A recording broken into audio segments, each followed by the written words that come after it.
is Hidden Killers with Tony Brueski. Here now, Tony Brueski. This story starts with a question we don't ask nearly enough in true crime. Just because the public can see something, does that mean we should see something? That's the uncomfortable territory an Idaho judge stepped into this week in the aftermath of one of the most infamous cases that we've ever seen: the murders of 4 University of Idaho students by Bryan Kohberger. Second District Judge Megan Marshall issued a ruling that quietly but firmly drew a line. Some images, no matter how curious the public may be, are simply too devastating to release. And I'm curious to get your thoughts on this in the comments section. So let me know on YouTube what you think.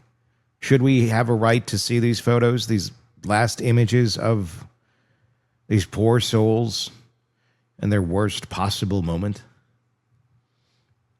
I don't see the purpose. I could see it for someone like a Catherine Ramsland or a forensic psychologist or something of that nature that's trying to understand the case and these scenes for clinical reasons. But other than that,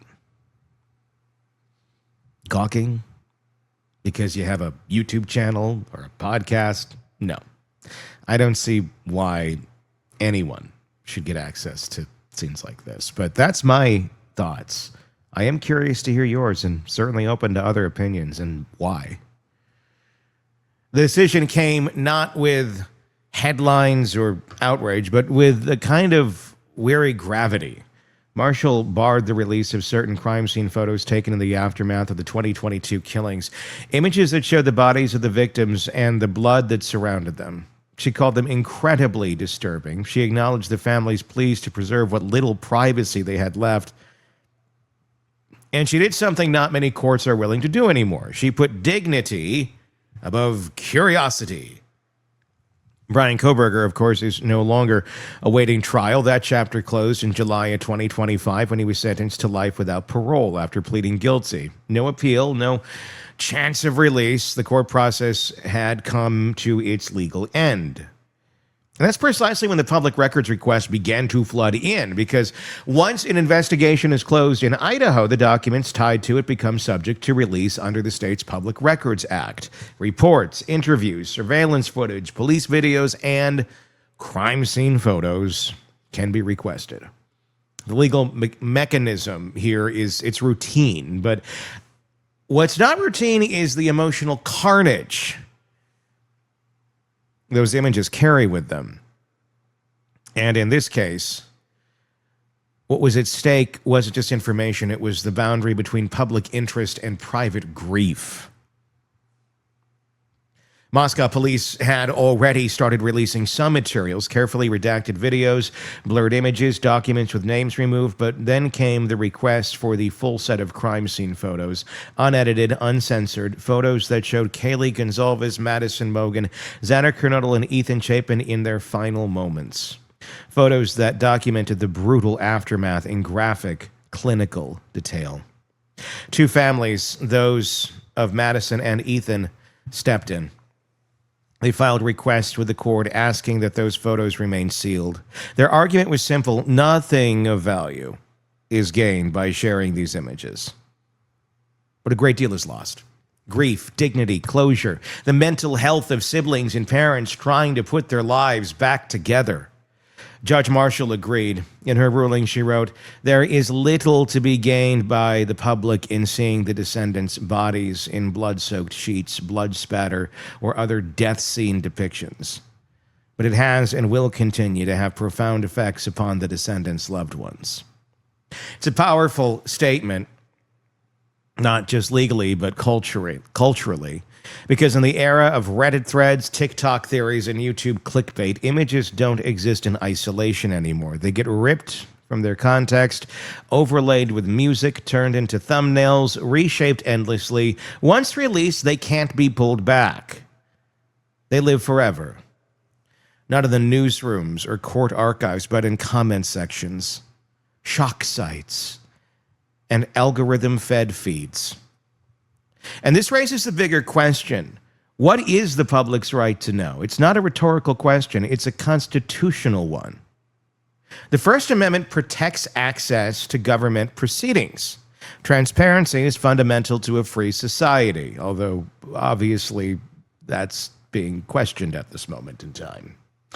Courts have long recognized limits, especially when disclosure would cause substantial harm without serving a clear public benefit. In this case, Judge Marshall had to weigh that balance. Does releasing the most graphic crime scene photos actually help the public understand the case? Does it expose wrongdoing? Serve oversight? Correct misinformation? Her answer was no. And legally, she had every right to make that call. Idaho's Public Records Act does require disclosure once investigations close, but it also builds a critical exception. If releasing the records would constitute an unwarranted invasion of personal privacy, the court can intervene. And that's what happened here. The court didn't block the release of all images, just the ones that cross the threshold from informative to invasive. And there's precedent for this. In 2004, the U.S. Supreme Court ruled the National Archives v. Favish that families of deceased individuals have a right to block the release of post-mortem images under the Freedom of Information Act. The court recognized what it called survivor privacy, a legal principle that says the traumas of family members matters in these decisions. And that ruling has been cited repeatedly in similar cases, especially involving victims of violent crime. The Ninth Circuit, whose jurisdiction includes Idaho, expanded on this in Marsh v. County of San Diego in 2008. That case involved the unauthorized release of autopsy photos by a medical examiner. The court didn't just cite privacy law, it recognized a constitutional right for families to control the images of their loved one's death.